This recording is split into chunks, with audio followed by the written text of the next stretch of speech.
మీరు అదేనండి ఉదయం మీకు కనిపించే కొత్త దంపతులం అండి మా అత్తయ్య గారండి. నైట్ డ్యూటీ స్టాఫ్ కూడా చాక్లెట్ ఇద్దామని వచ్చామండి. అందరికి ఇచ్చారా? హాయ్. సరే, థ్యాంక్స్ అండి. Good night sister.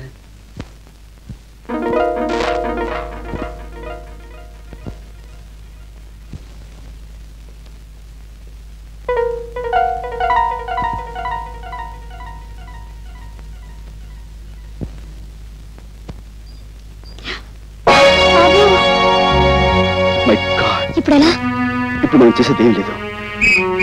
బయటపడండి.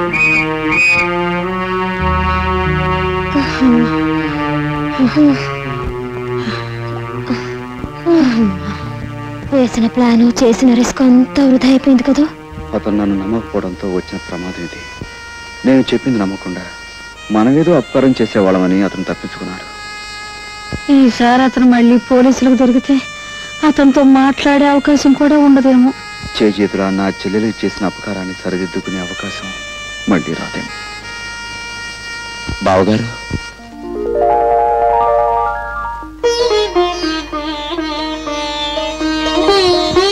నిజంగానే మీరు అపకారం చేసే మనిషి అనుకున్నాను.